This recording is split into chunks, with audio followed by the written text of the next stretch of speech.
Alright, so we're doing a fuel pump on a 2001 Ford Explorer. So far I jacked the car up. I got it the rear end on jacks. The blue one's just there in case. Because I'm going to use both these jacks to get the tank down. So you got the fuel tank is like that. So first things first, I jacked it up and pulled this wheel off. And I'm going to get that hose and that hose. One's a vent and one's a filler neck. I'm going to take those off first. So I'm going to do that real quick. So I got about a foot long extension with a 6mm. I can't get in there very good for that. So I'm going to stick my ratchet on there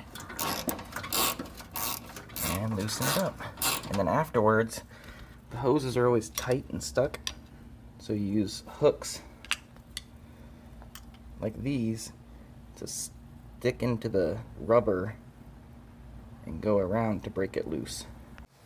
Already disconnected the battery. It's always recommended when you're working on a fuel pump or pretty much anything electrical, just disconnect the battery. Okay. I now have the hoses off.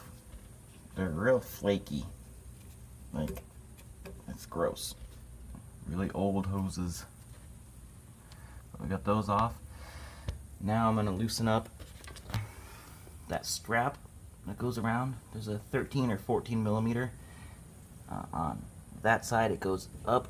I'm going to take that off, and I got the tank supported, and then I can lower it and undo the fuel lines on top and the electrical plug. Okay, so I got it all dropped down now. This one actually had this crazy bracket, which this goes on the bottom of the frame, and this goes on the top. Really weird. Two studs hold that, two studs hold that. They look like those there, two of those. And that's what held that side up. This side was held up with the strap, which I already showed you. So now,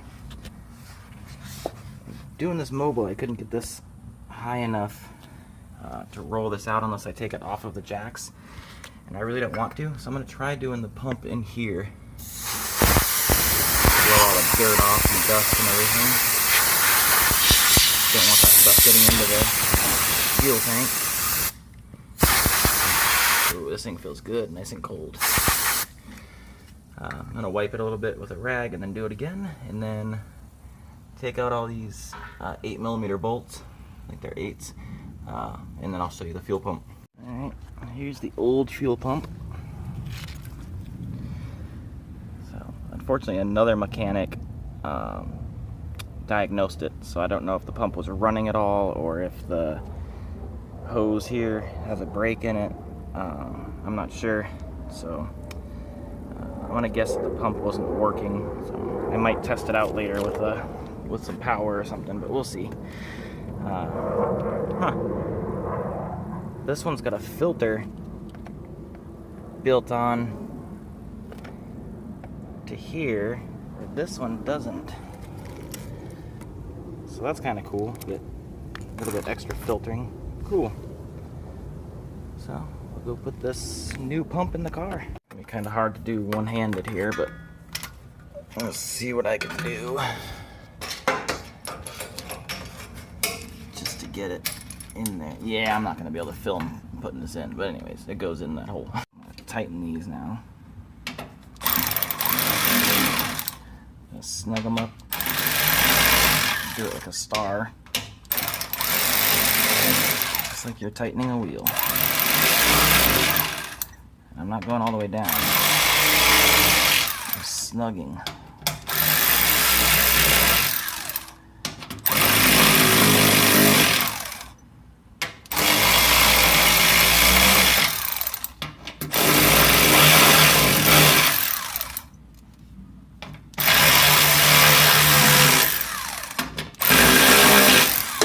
Go on like that until they're tight, and then check it by hand, which is what I'm going to do right now.